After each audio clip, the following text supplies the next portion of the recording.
മുണ്ടക്കൈ ചൂരൽമല പുനരധിവാസം വേഗത്തിലാക്കാൻ സർക്കാർ നീക്കം. ടൗൺഷിപ്പ് അടക്കം പദ്ധതി നിർമ്മാണ ചുമതല കിഫ്ബിക്ക് നൽകിയേക്കും.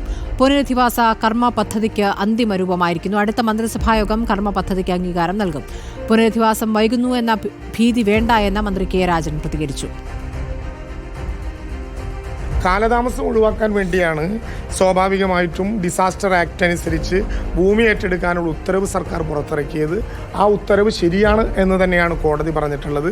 അപ്പോൾ നിയമപരമായിട്ടുള്ള ചില പ്രശ്നങ്ങൾ ചില കേന്ദ്രങ്ങളിൽ നിന്ന് ചൂണ്ടിക്കാണിച്ചതിനെ സംബന്ധിച്ച് നിയമവിദഗ്ധരുമായി തന്നെ കൂടിയാലോചിക്കും. തൽക്കാലം നമുക്ക് ഭൂമി ഏറ്റെടുക്കുക, അവിടെ പുനർനിർമ്മാണ പ്രവർത്തനങ്ങൾ ആരംഭിക്കുക എന്നുള്ളതിനാണ് മുഖ്യ ശ്രദ്ധ കൊടുക്കുന്നത്. എന്തായാലും പുനരധിവാസം വൈകും എന്ന ഒരു ഭീതിയും നമുക്കുണ്ടാകേണ്ട കാര്യമില്ല. ഇതുമായി ബന്ധപ്പെട്ട് ഉയർന്നു വന്ന പ്രശ്നങ്ങളെ തള്ളിക്കളയുന്നില്ല. കോടതിയുമായി നിയമവിദഗ്ധരുമായി ആ കാര്യത്തിൽ കൂടിയാലോചിക്കും. പക്ഷേ ആശ്വാസമാണ് എന്ന് ഞാൻ പറഞ്ഞതിൽ ഉറച്ചു നിൽക്കുന്നു. ഋഷിപാൽ വിവരങ്ങളുമായി. ഋഷിപാൽ, നിലവിൽ പുനരധിവാസവുമായി ബന്ധപ്പെട്ട ഒരുപാട് ആശങ്കകളുണ്ട്.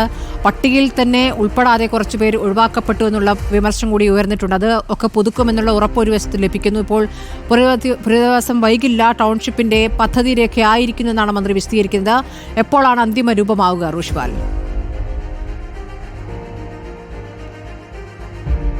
സ്മൃതി, ഹൈക്കോടതി എസ്റ്റേറ്റ് ഭൂമി ഏറ്റെടുക്കാൻ അനുമതി നൽകിയതിന് തൊട്ടു പിന്നാലെ തന്നെയാണ് പുനരധിവാസം വേഗത്തിൽ നടപ്പിലാക്കാനുള്ള തീരുമാനത്തിലേക്ക് സർക്കാർ എത്തുന്നത്. പുനരധിവാസം ബന്ധപ്പെട്ട കരട് നേരത്തെ ചീഫ് സെക്രട്ടറി മന്ത്രിസഭാ യോഗത്തിൽ അവതരിപ്പിച്ചതാണ്. അതിൻ്റെ അന്തിമ രൂപം തയ്യാറാക്കി കഴിഞ്ഞു.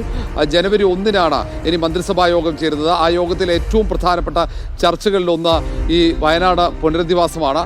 ആ പദ്ധതിക്ക് അന്തിമ രൂപമായ പദ്ധതിക്ക് അനുമതി നൽകുന്നതിന് തൊട്ടു പിന്നാലെ തന്നെ അതിന് നിർമ്മാണ പ്രവർത്തനത്തിലേക്ക് കടക്കണം. ഒപ്പം ഈ പ്രഖ്യാപിച്ചവരുണ്ട്, ഈ പദ്ധതിക്ക് സഹായം പ്രഖ്യാപിച്ച, വീടുകൾ നിർമ്മിച്ചു നൽകാമെന്ന് പ്രഖ്യാപിച്ചവരുണ്ട്. അവരുമായി ചീഫ് സെക്രട്ടറിയാണ് ആശയവിനിമയം നടത്തുക.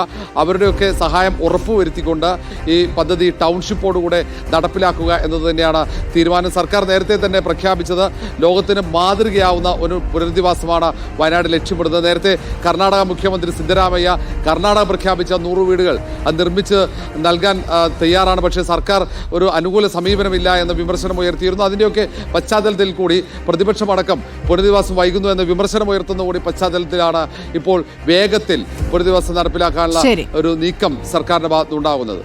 ഋഷിപാലാണ് വിവരങ്ങൾ നൽകിയത്.